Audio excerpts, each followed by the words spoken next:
So, Jason, I think there is an assumption that I feel like I see a lot of people making when they talk about public CAs and events and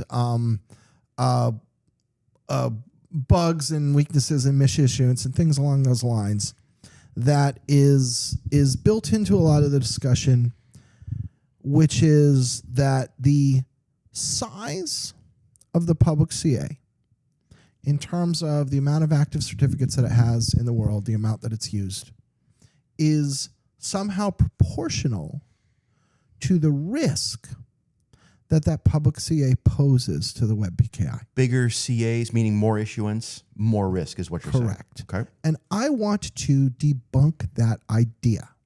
That's a Right. great. And I understand why you would think that way, because if you think about another software category, that's absolutely the case. Think about some SaaS application in a certain category, right? And I could say, okay, there's 3 players in this category. I don't want to pick on real companies, so I'll just make this hypothetical. There's 3 players on this company, and this one has 70% of the market, and this one has 20% of the market, and then there's 3 others, that have the remaining 10. Which of those would you think is the worst one to get breached? Well, the one with 70% of the market, because the affected footprint is largest, right? But that's not the way to think about a public CA. And I think this is where that common misperception occurs. The way to think about a public CA is every one of them is a doorway. And every doorway is equally capable of giving access, regardless of how much it is used. That is a really good point, Tim. Right. It's universal trust. Yes. Per CA. It's universal trust per CA. Correct. So the impacted footprint, that's a great way to put it, Jay. The impacted footprint is identical because the impacted footprint is the sum totality of the root programs that trust that CA. Now, there are actually CAs in the world that are just trusted by some but not all of the major root programs. In those cases, the level of risk is indeed different, right? If I'm only sitting in one of the major root programs or 2 of the major root programs, an attack can only affect those devices. But if you're in the 4 major root programs and the other 4 minor root programs, or even just the 4 majors, in terms of doing an attack and having that attack be successful, you have everything you need. And so we need to, and so what are the consequences of this, right? One consequence of this knowledge is that the amount of security, if you will, reliability and scrutiny needs to be the same for every one of those doorways, whether they are frequently used or not. You could have a CA, Tim, that, thought experiment, Sure. Never issued a single cert. Oh, hell yeah. Absolutely. Never. Right. And then all of a sudden it issues 1 cert. Mm-hmm. Yep. Misissued For the wrong domain to enable a major attack, and it could be a really big deal. It could literally be used by a nation state against its entire population. Right. Right. Absolutely. So this is a really. I'm gonna add something to what you're saying, Tim, and maybe we don't want to go down this rabbit hole. Okay. Well, we'll see. But it is a rabbit hole we're gonna have to go down.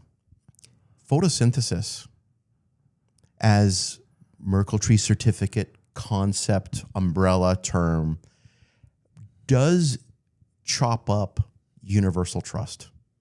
It does.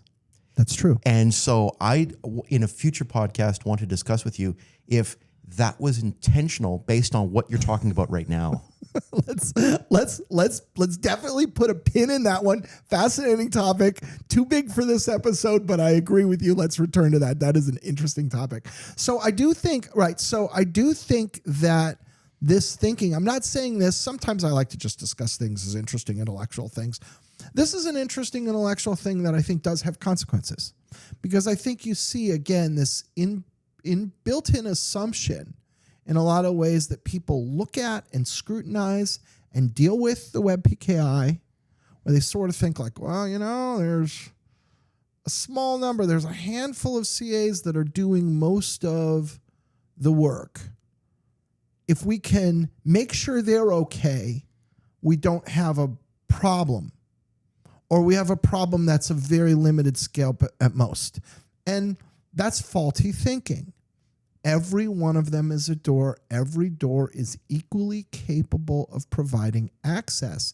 And so your hypothetical tiny CA that's not being used very much and your biggest CA in the world, Let's Encrypt, are both equally capable of enabling a man-in-the-middle attack, let's say, if a misissued certificate is obtained by the wrong actor for the wrong domain.